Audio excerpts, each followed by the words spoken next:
Cerita diawali dengan diperlihatkan seorang anak perempuan yang memegang pagar dari sebuah gerbang dengan ditemani dua anak orang laki-laki. Ketiga anak tersebut bernama Emma, Norman, dan Ray. Emma menanyakan tentang tempat yang mereka lihat saat ini. Larangan untuk tidak mendekati gerbang ataupun pagar yang ada di dalam hutan. Mereka juga membicarakan sebuah impian ketika kelak mereka keluar dari panti asuhan. Setelah itu kita diperlihatkan aktivitas di pagi hari. Setelah ketika anak-anak terbangun dari tempat tidur.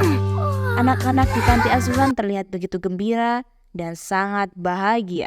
Di sini kita juga dikenalkan dengan tokoh yang bernama Johnny dan Don. Kita juga diperkenalkan dengan Mama, sesosok yang menjadi pengasuh dari panti asuhan tersebut. Mama sosok yang terlihat sangat baik, lembut, dan tentunya juga penyayang. Lalu kita diperlihatkan anak-anak yang sedang melakukan ujian. Kemudian Mama mengumumkan hasil ujian yang sudah diselesaikan. Norman, Ray, dan Emma, mereka bertiga mendapatkan nilai sempurna. Mendengar hasil tersebut, Don yang badannya sedikit lebih besar merasa tidak terima dan menantang Norman untuk bermain kejar-kejaran. Setelah mengetahui hasil ujian, kegiatan mereka selanjutnya adalah bermain. Permainan yang mereka lakukan adalah kejar-kejaran dan Norman berperan sebagai pengejar. Ray duduk santai sambil membaca buku dan menjaga waktu. Kita juga melihat Don, dia berteriak kepada Norman. Perlu diketahui, meski Norman anak yang jenius, dia memiliki kelemahan fisik. Tapi hal tersebut bukan masalah buat Norman. Norman bisa menangkap semua anak dengan kejeniusannya. Don masih belum terima dengan kekalahannya. Dia mengajak bermain ulang. Sekarang giliran mereka yang akan mengejar Norman seorang diri. Norman pun menerima dan permainan kembali dimulai. Kita diperlihatkan anak-anak sedang mencari Norman. Emma yang melihat Norman melamun kemudian mendekatinya dan diikuti kemunculan Ray dan anak-anak yang lain. Kemudian permainan diakhiri. Mereka mulai bercerita tentang impian setelah keluar dari panti asuhan. Tidak disangka, hari ini adalah hari terakhir bagi Johnny bersama teman-teman. Johnny akan pergi meninggalkan panti asuhan. Johnny berjanji dia akan mengirim surat sebanyak-banyaknya. Kemudian malam yang mengharukan pun tiba. Johnny yang menyayangi teman-temannya terlihat menangis dan berharap tidak berpisah dengan mereka. Tidak disangka, boneka yang sering Johnny bawa tertinggal di atas meja. Boneka itu ditemukan oleh Emma. Kemudian Emma berencana untuk mengembalikan boneka tersebut. Melihat Mama belum kembali, Ray berpikiran Johnny juga belum benar-benar pergi. Kemudian Norman dan Emma bergegas pergi untuk mengembalikan boneka tersebut.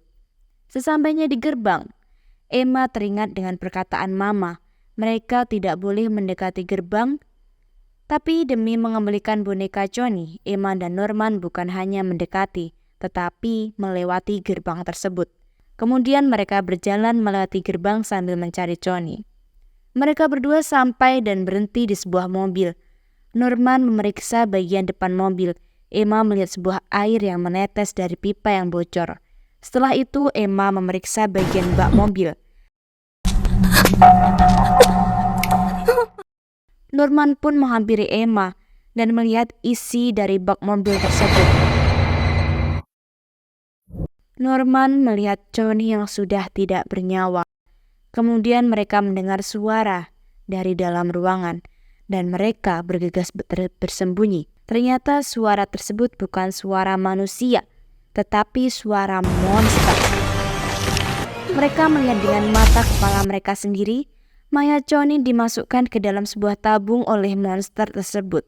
Mereka juga mendengarkan percakapan bahwasannya manusia adalah barang yang sangat berharga dan daging manusia adalah daging yang terbaik.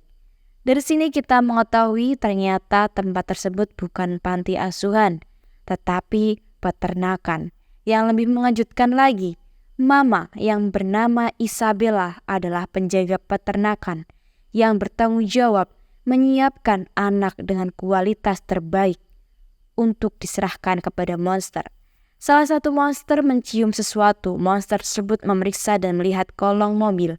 Mereka hanya menemukan sebuah boneka. Kemudian Norman dan Emma sudah masuk di panti asuhan dengan kondisi terengah-engah sambil bertanya-tanya dan masih tidak percaya dengan apa yang barusan mereka lihat. Setelah kejadian tersebut, Norman dan Emma bertekad untuk lari meninggalkan panti asuhan tersebut. Mereka juga berencana mengajak semua anak yang berada di panti asuhan untuk melarikan diri. Percakapan mereka terdengar oleh Ray. Emma yang terbangun karena mimpi buruk. Pagi hari, aktivitas seperti biasa. Emma yang membawa piring terlihat gugup karena melihat Mama. Kemudian Emma dihampiri oleh Norman dan memintanya untuk tetap bertingkah laku seperti biasa. Norman menyadari bahwa anak yang dikirim merupakan anak yang berusia 6-12 tahun yang mendapat nilai ujian paling rendah. Norman juga memperhitungkan dari jadwal pengiriman sebelumnya. Kemungkinan jadwal pengiriman paling cepat sekitar 2 bulan lagi. Maka dari itu, mereka harus menemukan cara untuk keluar sebelum hari itu tiba.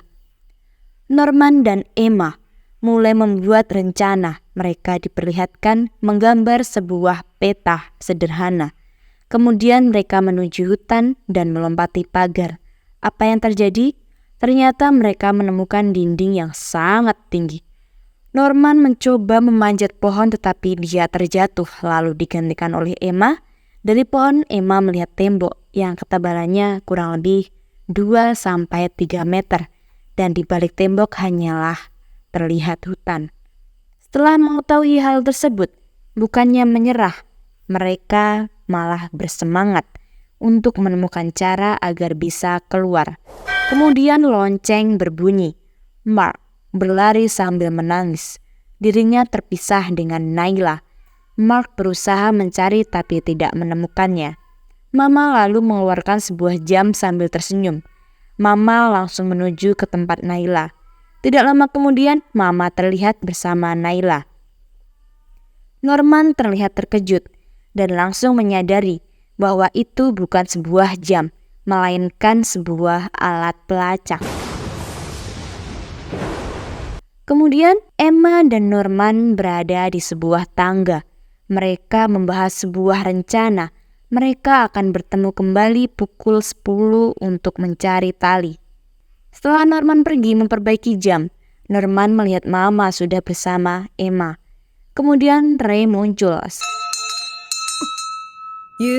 Tanda makan malam sudah siap. Kemudian anak-anak berlari menuju ruang makan, tak terkecuali Emma dan Norman. Sebelum mereka pergi, Mama menanyakan soal kepergian mereka ke gerbang. Kemudian mereka bergegas pergi dan kita diperlihatkan betapa mereka menahan rasa takut kepada Mama.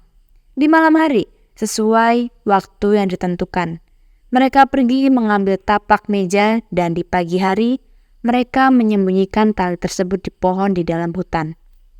Kemudian mereka memiliki ide. Bagaimana kalau mereka memberitahukan kejadian tersebut kepada Ray? Sebelum mereka selesai berbicara, tiba-tiba Ray muncul. Hal itu dilakukan karena Ray penasaran apa yang mereka temukan pada saat pergi mengembalikan boneka milik Johnny. Kemudian Emma dan Norman bercerita kepada Ray dan Ray dengan mudah mempercayai hal tersebut. Lalu mereka mulai membahas cara untuk melarikan diri. Ray mengatakan ada beberapa masalah yang perlu dihadapi. Yang pertama, jumlah anak. Ray berencana untuk membatasi anak yang akan diajak melarikan diri. Hal itu dibantah oleh Emma.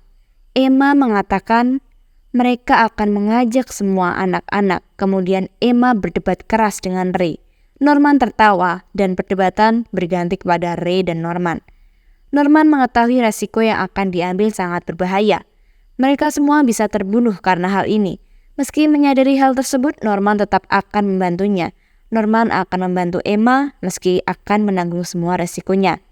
Mendengar penjelasan Norman, dengan terpaksa Ray akan mengikuti rencana mereka. Kemudian terdengar suara lonceng yang menandakan mereka harus berkumpul. Kita diperlihatkan Mama sedang memperkenalkan seorang bayi baru yang bernama Carol. dan asisten baru Mama yaitu Suster Crown. Norman dan Emma terkejut, berarti musuh mereka bertambah.